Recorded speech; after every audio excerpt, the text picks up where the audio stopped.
서 1장 1절에서 4절의 말씀입니다. 제가 봉독하고 마지막 절은 합독하도록 하겠습니다. 예수 그리스도의 사도 베드로는 본도 갈라디아, 갑바도기아, 아시아와 비두니아에 흩어진 나그네 곧 하나님 아버지의 미리 아심을 따라 성령이 거룩하게 하심으로 순종함과 예수 그리스도의 핏부림을 얻기 위하여 택하심을 받은 자들에게 편지하노니 은혜와 평강이 너희에게 더욱 많을지어다. 우리 주 예수 그리스도의 아버지 하나님을 찬송하리로다. 그의 많으신 긍휼대로 예수 그리스도를 죽은 자 가운데서 부활하게 하심으로 말미암아 우리를 거듭나게 하사 산 소망이 있게 하시며 합독하시겠습니다. 썩지 않고 더럽지 않고 쇠하지 아니하는 유업을 있게 하시나니 곧 너희를 위하여 하늘에 간직하신 것이라. 아멘. 할렐루야. 오늘 또 수요예배 자리에 나오셔서 말씀을 사모하시고 은혜를 사모하셔서 또한 기도를 사모하셔서 이 자리에 나오신 우리 평강의 성도 여러분들을 주님의 이름으로 환영합니다. 제가 저번 주 수요일 날 잠시 이야기를 드렸던 내용이 있습니다만은 잠시 제가 청년부 시절부터 교제했던 그 청년 시절부터 제가 알게 되었던 친구들이 몇 있습니다. 그 친구들이 갑자기 저를 보자고 했고, 그리고 제가 그 자리에 나가서 이런저런 이야기를 나누는 과정 가운데 가정에 대하여 이제 뭐 저 정도 됐으니까 아이들이 이제 있고, 그리고 어느 정도 자라는 그 시점에 있는 아이들이 있는 시점에 있는 이제 다 가정들이었습니다. 자신의 아이들에 대한 이야기를 하기 시작하는 것이었습니다.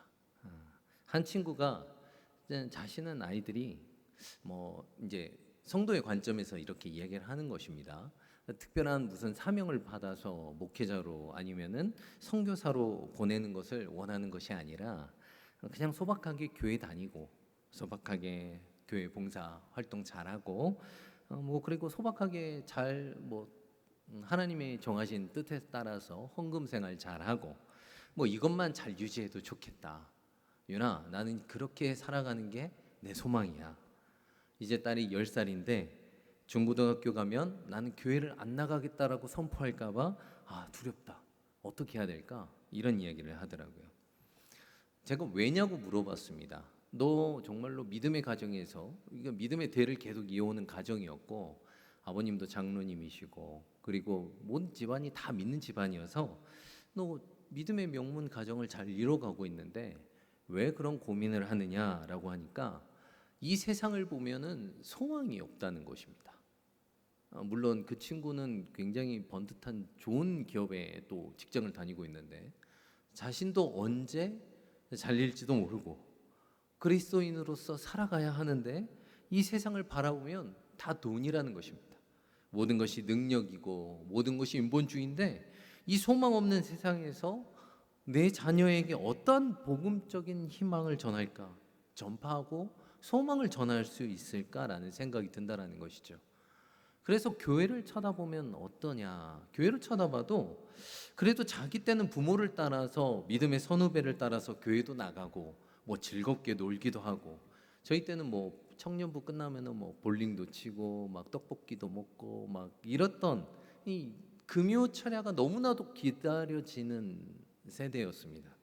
그런데 그렇게 즐겁게 보냈는데 코로나 이후에 아이들을 보면 너무나도 개인주의가 만연해서 이 아이들에게 교회는 더 이상 기대함이 없는 곳이 되어버렸다는 것이죠. 자신들이 예전에 느꼈던 교회를 향한 그 설레임과 기쁨, 기다려짐은 없고 그런 삶이 전혀 없는 아이들의 모습을 바라보게 되었다는 것입니다. 그리고 복음을 선포한들 이 아이들에게 복음이 들어갈까? 라는 생각도 든다는 것이죠. 왜입니까? 돈이 최고입니다. 또 스마트폰이 최고인 이 아이들에게 복음에 대한 능력이 있을까? 복음에 대한 이 필요성이 있을까라는 고민이 든다는 것이죠. 위 고민은 우리에게도 동일하지 않을까 싶습니다. 실제로 많은 아이들이 다음 세대들이 종교에 대한 아예 무관심으로 가고 있습니다. 저희 세대 때는 그래도 악플을 달았습니다. 니네들이 그렇게 살면 안 되지. 너 기독교인인데 그렇게 살면 돼? 이렇게 악플을 달았는데 이제는 무풀입니다. 아예 댓글이 없습니다. 관심이 없습니다. 아예. 무관심으로 가고 있고, 많은 지금 교회들의 다음 세대들이 그 다음 세대들의 결과를 보면 그 결과가 여실하게 교회 안에 드러나고 있음을 우리는 잘 알고 있다는 것입니다. 제가 그래서 가볍게, 그래도 목회자들이 지금 어떻게든 다시 한번 깨어나기 위해서 발버둥을 치고 있다. 걱정하지 마라. 그러니 너도 그 교회와 함께 잘 성장하고 아이들을 함께 잘 교육했으면 좋겠다. 이렇게 짧은 독려를 하고 이제 각자의 삶의 자리로 흩어지게 되었습니다. 그리고 돌아오는 길에 제가 잠깐 생각을 해보았습니다. 나는 지금 이 세대와 다음 세대에 어떠한 소망을 선포할 수 있을까? 진짜로 내가 예수 그리스도를 소망이라고 선포할 수 있을까? 그 확실한 근거는 무엇인가라는 것을 고민해 보았다는 것입니다. 그 고민을 같이 해보고자 이 설교를 준비하게 되었습니다. 먼저 우리는 왜 이런 질문을 하게 되는 것일까? 정말로 이 세대와 다음 세대에 내가 예수 그리스도를 산 소망이라고 선포할 수 있겠냐라는 것이죠. 왜 예수가 나의 산 소망이 되시고 나의 능력이시고 나의 구원이라는 것을 어떻게 증명할 수 있겠냐라는 질문입니다. 그런데 이 세상을 보면, 아니면 나의 삶을 돌아보면 약간 그 질문에 대한 답을 내기가 좀 어렵습니다. 왜냐하면 그에 맞는 능력이 내 삶에 드러나지 않는 것만 같은 생각이 들기 때문이죠.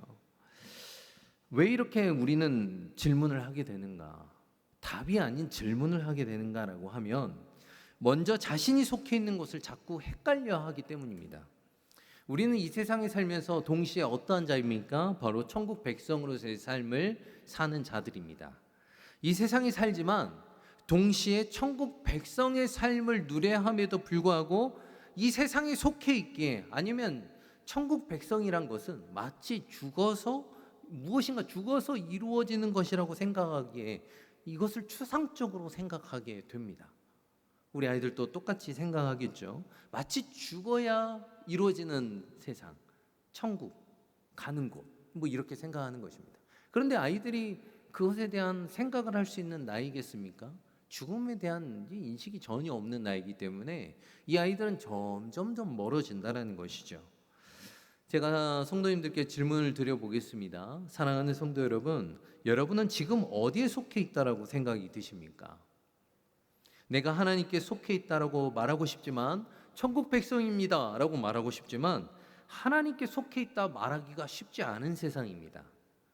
또 어떤 분은 하나님께 속해 있다라고 말하고 싶지만 이 정체성을 내가 갖고 싶지만 교회와 일터와 사업장, 직장, 교회, 학교, 가정 이런 곳에서 어떤 분은 나는 정체성이 잘 모르겠습니다.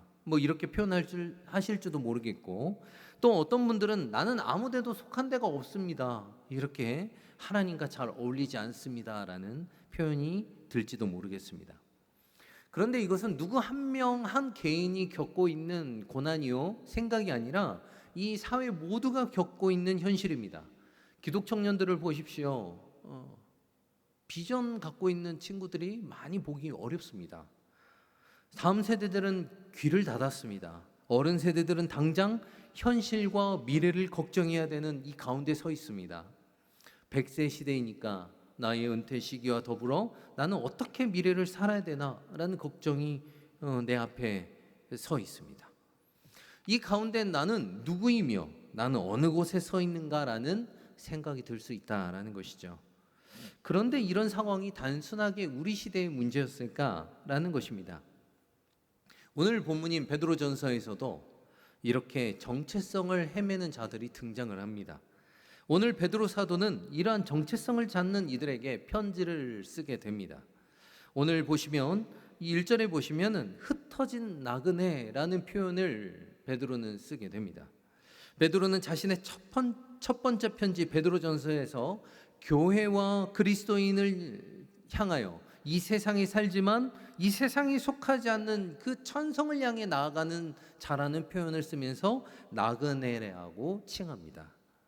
이들이 어디에 흩어졌다라고 이야기를 하냐면 본도, 갈라디아, 갑바도기아, 아시아 비두니아에 흩어진 나그네라는 표현을 씁니다.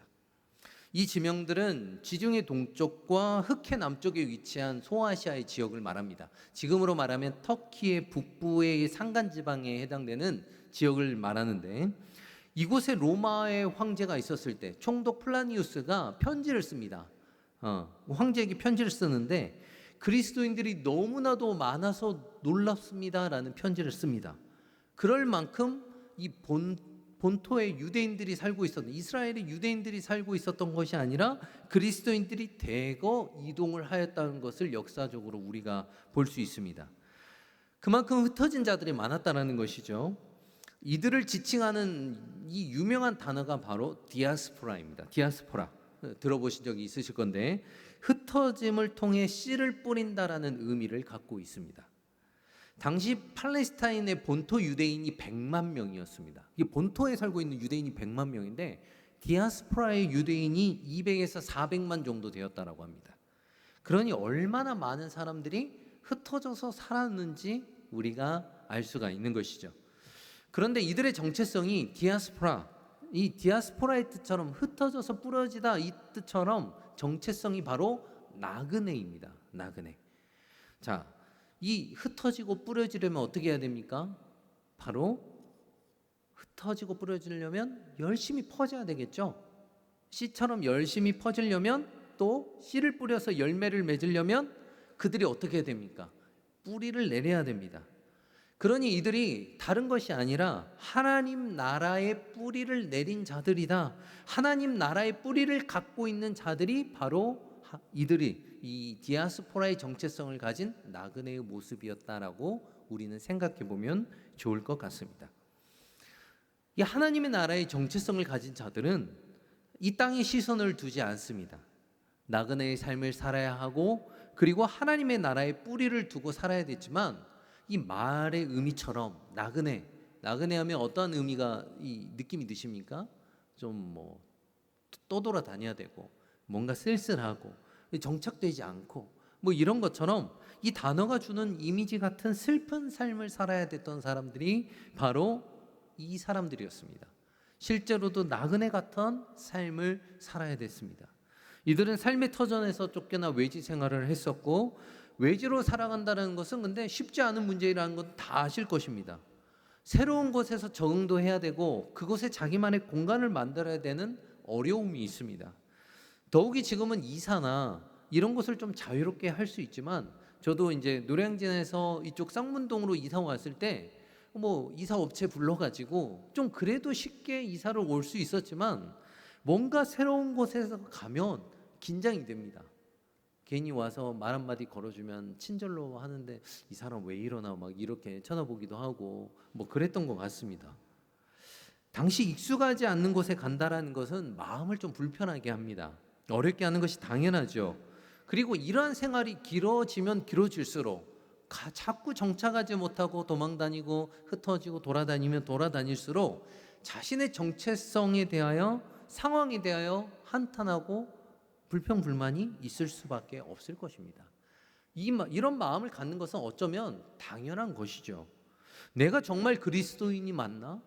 하나님이 나를 구원하신다라고 했는데, 나를 구원하시고 하나님의 백성 삼아 주셨다라고 했는데, 내가 왜 이렇게 고난을 받고 도망다녀야 되고 흩어져서 살아야 되는가?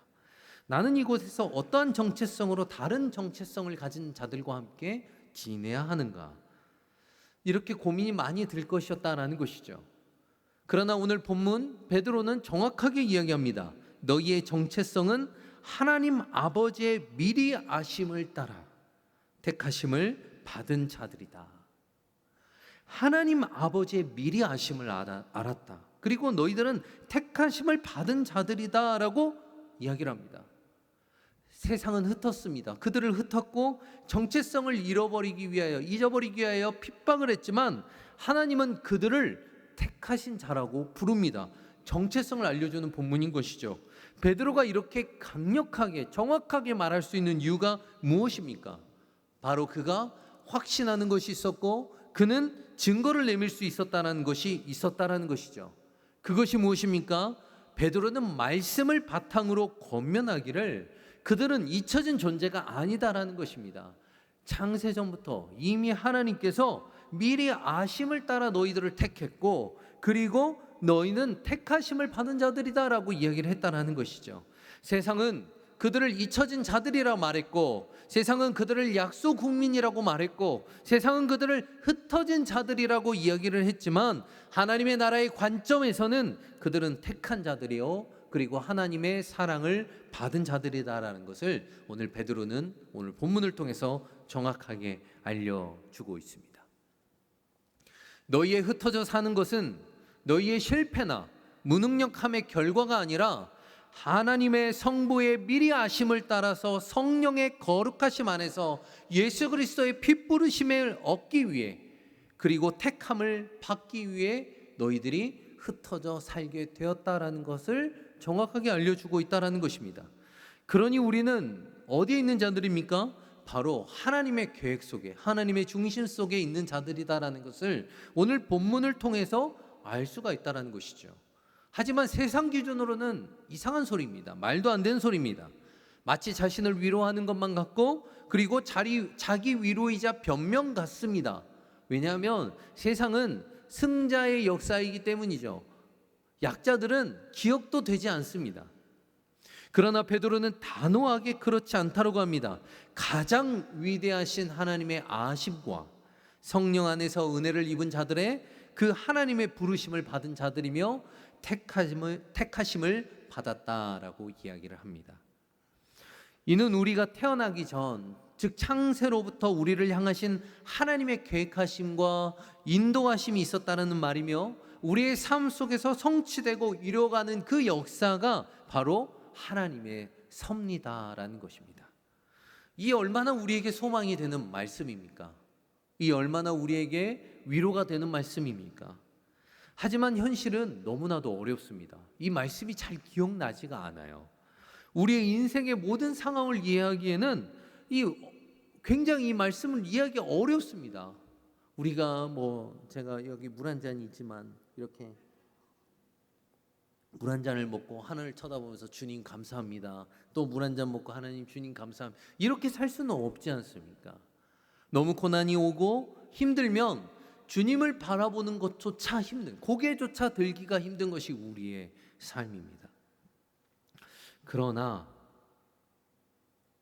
우리가 이 말씀을 듣고 우리 안에서 위로를 받고, 그럴 수 있구나라고 이해하는 것은, 우리에게 소망이 있는 것은, 또한 이 진리를 믿고 우리가 위로를 받는 것은 바로 이것 때문입니다. 나의 인생을 돌아보면 나의 의지와 결단으로 주님을 온전히 믿은 적이 없으며, 또한 내가 지금까지 살아온 것을 돌아보면 내가 어찌 살아올 수 있었을까, 그런 생각이 들 때, 그런 생각이 많이 들 때 우리는 자연스럽게 고백할 수밖에 없다라는 것이죠. 어떤 것입니까? 이 모든 것이 주님의 은혜입니다.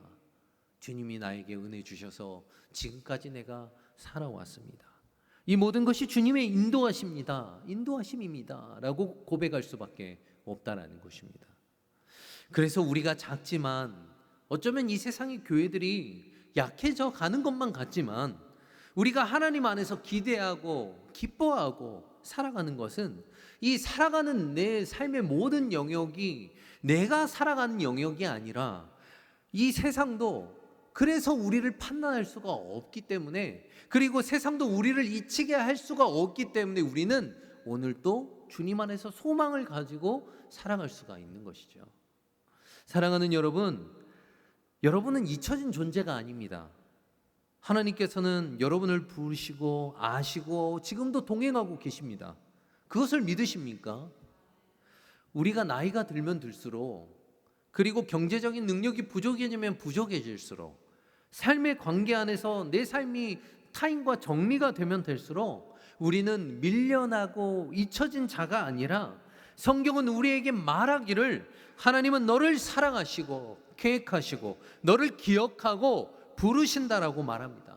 아무것도 이 기댈 것이 없는 이 세상 속 안에서, 내가 잊혀졌다라고 생각되는 이 세상 안에서 누군가 나를 불러준다는 것, 그것이 우리가 찬송할 이유가 되는데, 바로 하나님께서 우리를 부르시고 기억하시고 내가 너를 택했고 내가 너를 구원하겠다라고 우리에게 선포하셨다라는 것이죠. 그러니 어찌 우리가 하나님을 찬송하지 않을 수가 있겠습니까? 그런데 단순하게 부르신 것이 아닙니다. 우리를 죽은 것 같은 자를, 우리를 산 소망으로 부르셨다는 것입니다. 죽은 것 같은 자, 아무런 소망이 없는 자, 아무리 바라봐도 더 이상 기대할 것 없는 그런 자를 산 소망이라고 부르셨다는 거예요. 이것이 하나님의 씨앗으로 흩어진 디아스포라의 하나님의 나그네입니다. 그것이 정체성인 것입니다.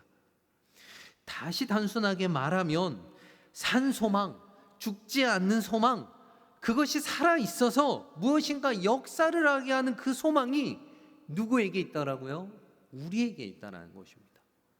그 정체성이 우리에게 역시 살아서 역사하고 숨쉬고 있다는 거예요. 그러니 우리는 잘 압니다.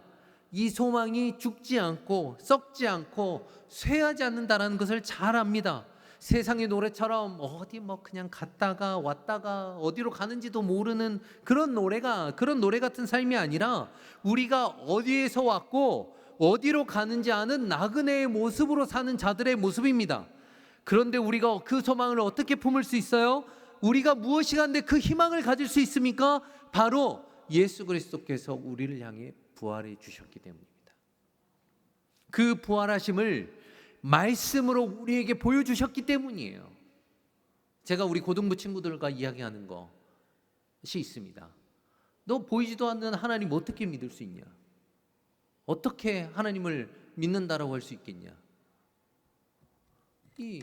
우리가 있는 이 성경 안에 다 정확하게 기록되어 있지 않습니까? 역사적으로 다 기록되어 있지 않습니까?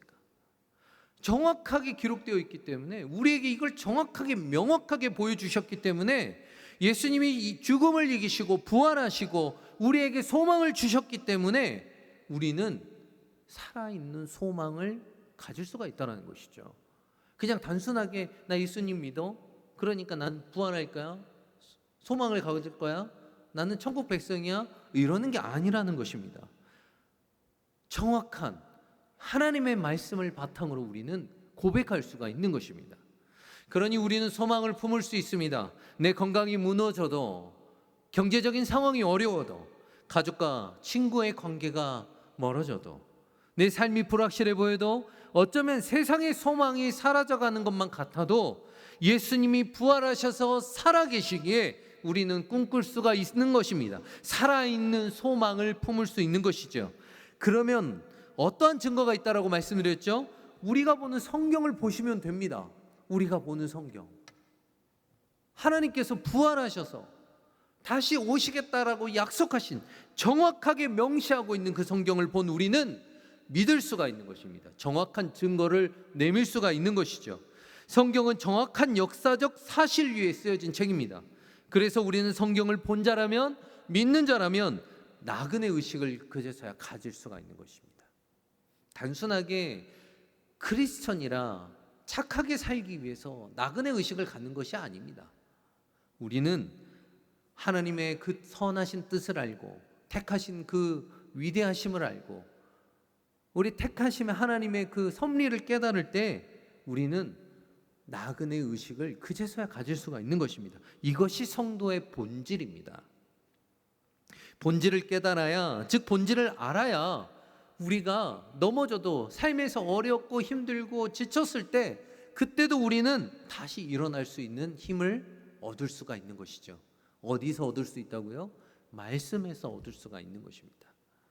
마치 이 땅에서 영원히 살 것 마냥 내 인생을 계획하고 그 계획 안에서 살다가 영광스러운 길을 못 가는 사람이 되지 말아야 합니다.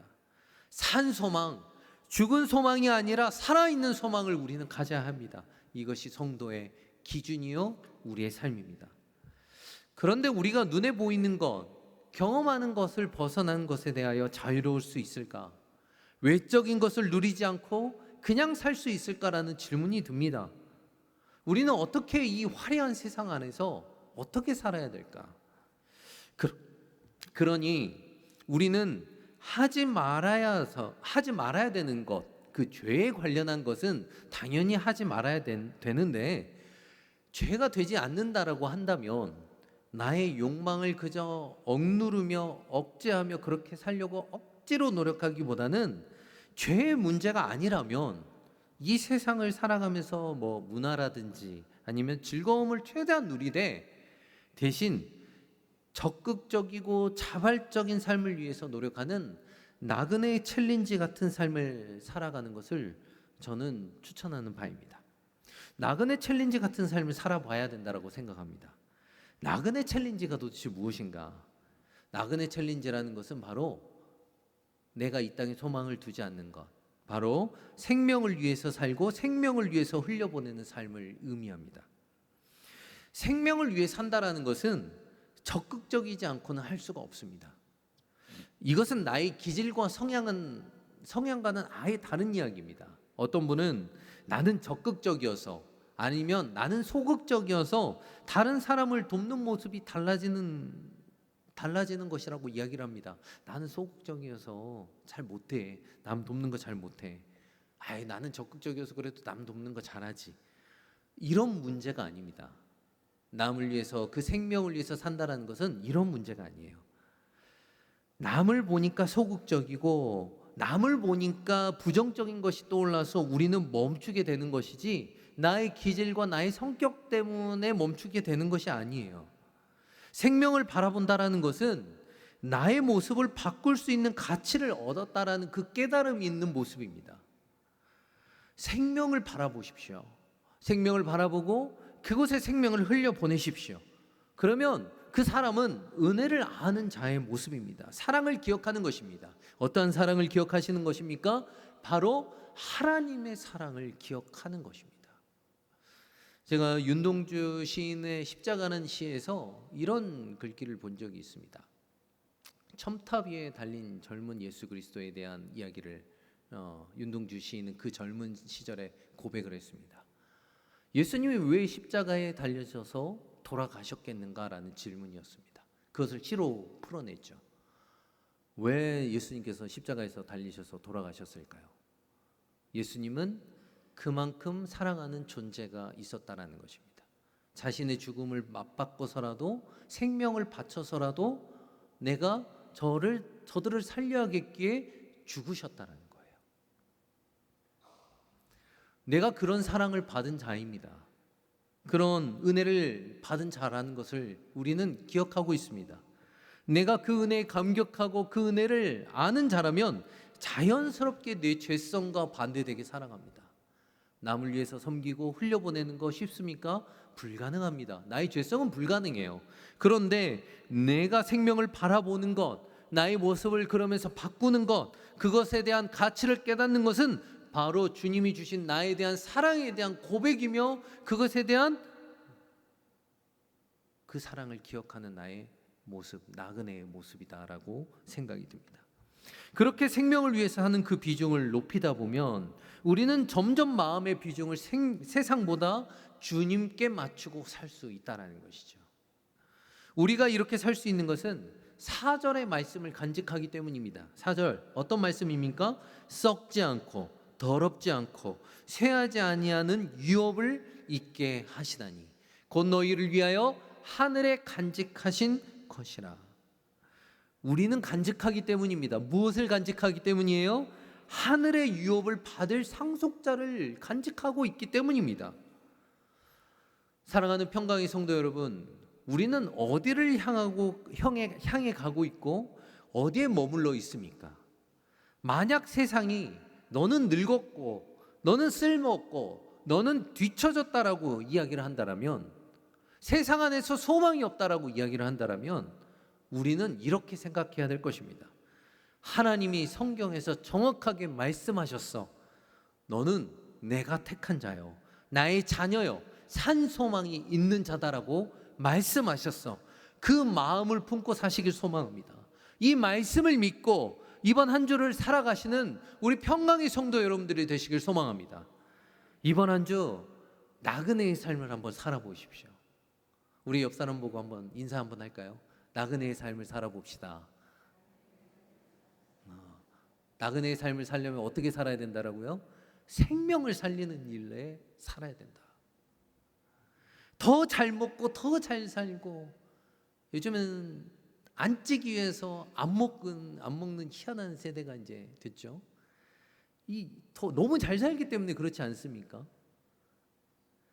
이 세상이 마치 마지막인 것 마냥 더 많이 쓰고 더 잘 살기 위해서 사는, 그런 오래 사는 것이 목표가 아니라 예수의 길에 머무르시길 소망합니다. 그것이 우리의 인생의 목적이요, 우리의 삶의 길이기 때문입니다. 기억하십시오. 우리가 할 수 있는 것은 우리가 살아낼 수 있도록 주님께서 말씀으로 보여주시기 때문에 우리도 살아낼 수가 있는 것입니다. 다시 한번 격려드리기는, 세상의 삶을 부러워하지 마십시오. 그들은 우리를 판단할 수도 정죄할 수도 없다는 것을 기억하십시오. 그러니 우리의 정체성을 기억하십시오. 우리는 어떠한 정체성을 가진 자들이라고요? 나그네의 정체성을 가진 자들이다. 생명을 흘려보내는 자의 삶을 사는 자들이다라는 것을 기억하시며 이번 주도 힘있게 살아가시길 주님의 이름으로 소망합니다. 가정과 일터와 건강과 모든 영역 가운데 살아있는 소망이 되시길 주님의 이름으로 소망합니다.